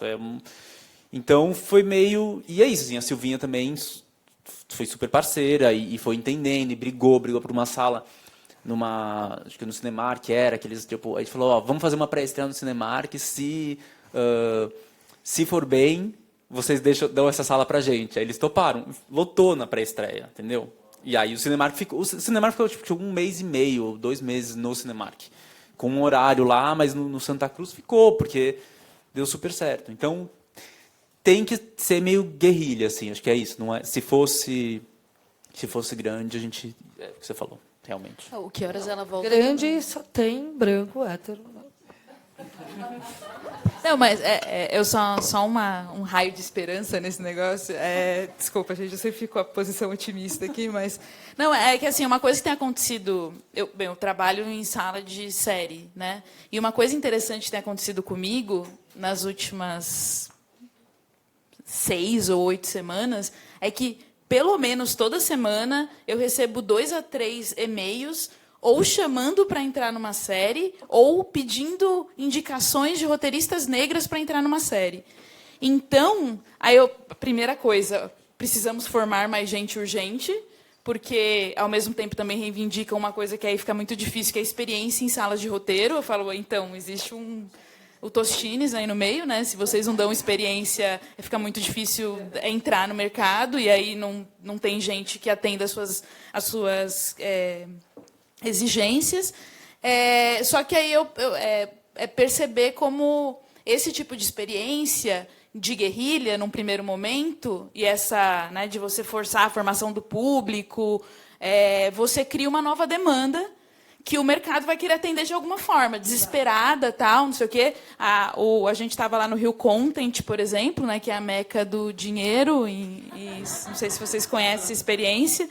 Não, mas é que assim, é uma feira de negócios de série que acontece todos os anos no Rio de Janeiro, e o tema desse ano foi a questão racial, né? Eu não sei de que maneira isso repercutiu em negócios ou não, porque isso é uma coisa que você vê só os frutos depois de um tempo, mas você vê que existe o próprio mercado, por mais seja assim, a referência que a gente tem do que é status quo, certo? Ele está ali cristalizado, ele está sendo corroído para ir procurando a sua renovação em todas essas crises da narrativa, etc. Ele entende que só vai conseguir se renovar se trazer essas pessoas para construir junto, né? Então, é que assim, para mim isso foi muito emblemático que tem acontecido, sabe? E inclusive eu tenho um site que chama Mulheres Negras no Audiovisual Brasileiro, que é uma plataforma de visibilidade de profissionais no audiovisual, e nesse site ele tem tido muitas visitas nos últimos momentos, assim, né? E a gente tá organizando uma oficina com Elise Altunaga, também voltada para mulheres negras, oficina de roteiro, e a gente teve muitas inscrições de meninas que querem entrar nessa área. Então, assim, essa pressão faz com que esse espaço vá se abrindo. Então, essa dificuldade que vocês tiveram há um tempo atrás, eu espero, tá? Mas eu acho que isso vai abrindo espaço, seja no cinema, seja na televisão, no streaming, né, Viodi? Por exemplo, complementando o que aconteceu no Oscar o ano passado, que eles convidaram, acho que, 600 pessoas, né? Mulheres, maioria mulheres, negros e também estrangeiros, do qual fui convidada, passei a participar. E esse ano é a primeira vez que eu votei. E claro que ia ganhar o La La Land, mas eu votei no Moonlight. É claro que não vai ganhar, mas eu vou votar, é meu papel. E aí ganhou. Então, quer dizer, a história só faz quando muda tudo, quando muda, né? E a pressão ela é importante. Você fala assim, eu tô falando, esse meu filme novo, ele é totalmente fruto dessa pressão, entendeu? Chegou um momento ali que era, você não pode fazer esse filme porque você é cis. Aí eu falava, putz, será que eu não posso? Eu posso, tipo, concordo, tem alguma parte ali que, sei lá, tem que ser diferente, não pode ser o que era. Porque o mundo não é mais o mesmo. Então, de fato, eu não posso fazer mais o filme que talvez eu fosse fazer há 2 anos. Da forma como eu ia fazer também. E aí, sei lá, por exemplo, tem alguém que é trans aqui? Acho que não. Sim. E não tem roteiro, entendeu? Acho que é isso, é o que você falou de formação. Cara, tem que formar pessoas trans na equipe, no roteiro, para criarem suas próprias histórias também, né? Em algum momento, e vai, sei lá, a gente tem que ir invadindo esse espaço, né? E meio colaborativamente, tipo, eu vou entrar primeiro, depois todo mundo entra, sabe? É isso, assim. A gente tem tempo para uma última pergunta. Alguém tem uma pergunta? Jura? Aqui? Sim. tudo bem? Só mudando um pouquinho, voltando para a questão criativa do roteiro, já que você citou a Laura Mulvey, eu quero trazer a questão formal, né? Ela já discutia na década de 70, na própria produção dela e nos textos, de que haveria uma revolução dessa produção feita por mulheres, por gays, por negros e aí 3 pontinhos, de mudar a forma, né, a linguagem do cinema, né, colocar isso em questão, visto que foi uma linguagem criada pelos homens brancos e heterossexuais, né? Então, como que a forma, né? E eu já assisti o filme de vocês, e se vocês pensam isso na hora de escrever, de romper, né, de criar novas formas, nova linguagem, né, para trazer não só a questão do conteúdo ou da equipe que a gente está falando, ou da onde que vai vir o dinheiro, mas mesmo na questão formal, né? Como é que está essa câmera, onde que está posicionada, como é que é essa luz, enfim, as cores, tudo, né, que compõe esse quadro e que eu vejo ainda muita produção feita por mulheres, feita por gays, por negros, que segue uma forma, uma linguagem feita por héteros. E aí tem um trick aí, né? Mas aí eu só queria pensar uma coisa que eu não tenho certeza, mas que quem quiser, quem quiser que pesquise, porque isso é fato, que o início da indústria americana de cinema ele era muito mais dominado por mulher que por homem, sabia? Só que chegou uma hora que começou a dar dinheiro, o que eles não estavam esperando. E aí eles tiraram as mulheres e assumiram o cara. Então, eu não sei até que ponto quando a gente diz essa linguagem hétero, eu suponho que você está dizendo plano geral, plano contra plano, que é a linguagem mais careta, vamos dizer. Não sei se ela é hétero, não tenho certeza. Eu sei que ela é careta. Assim, chega no resultado que não pode ser genérico, né? Então, eu não penso em mudar, mas eu penso em botar a câmera no melhor lugar possível.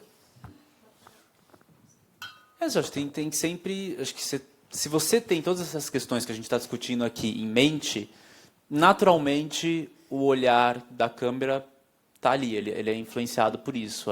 É o que você falou do diálogo do Matheus. Tipo, se você está com isso na cabeça, se você não só escreveu um roteiro sem pensar muito, foi lá e filmou, tudo influencia, mesmo inconscientemente. Então, eu acho, não posso dizer conscientemente que eu filmei de algum jeito diferente, mas o que eu vou filmar. Mas eu acho que, sei lá, a minha forma de pensar o cinema, os personagens, tudo, sabe, os anos que levou para chegar ali, acho que influencia o que a gente está fazendo ali.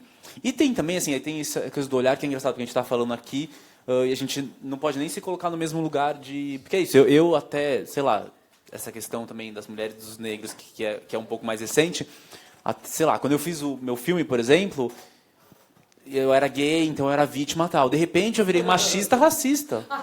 Entendeu? E eu, assim, mas eu fui colocado nesse lugar. E aí eu falei, cara, então eu não sou oprimido, eu sou opressor também. E aí... então, assim, eu estou pensando nisso, que a gente fica muito falando homem, hétero, branco e tal. Então, acho que tem muitas camadas, assim, né, do que a gente é, de onde a gente está. Eu acho que tem um apelido para homem hétero branco, é dinheiro. Poder.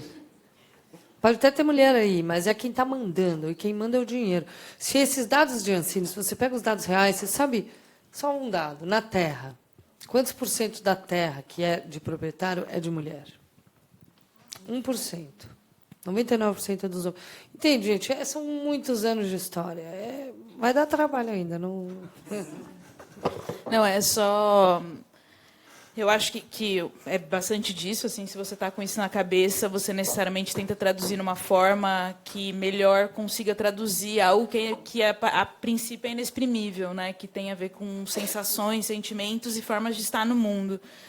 Eu, particularmente, não sou muito fã do naturalismo, realismo, assim, eu vou para o realismo mágico, assim, mas porque eu vou nessa linha de inventar o mundo, então vou inventar as formas também. E é uma coisa que eu acho que é bem interessante, assim, não sei, é que se for você ver o cinema feminino negro hoje, vai muito nesse caminho. Eu vejo muito do realismo mágico, assim, presente, sabe, com uma Não sei, é que vai passar café com canela na mostra também, fazendo propaganda.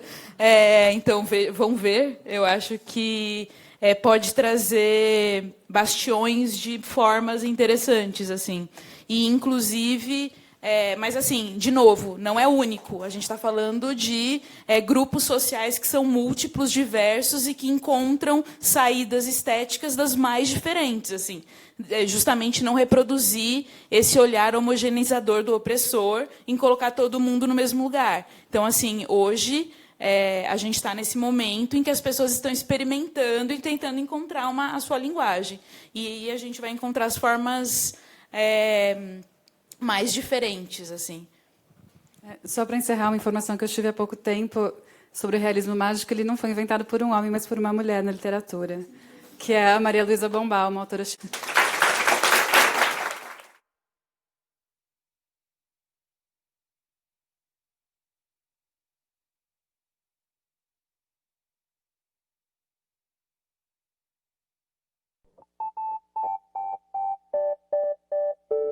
Acelerar mudanças, deletar fronteiras, abraçar cidades, tecer redes, mixar linguagens, convergir ideias, transformar realidades, porque o futuro é hoje. É a inquietação, o inusitado, a ousadia. É arte, ciência e tecnologia abrindo multipossibilidades. São os públicos no centro do palco, a experiência viva e sem rótulos. Oi Futuro, em todas as regiões do país, apoiando projetos que encontram você e milhões de brasileiros. Porque a gente conecta pessoas, causas e ideias. E o que está conectado transforma e transcende. Oi, junto é bem melhor.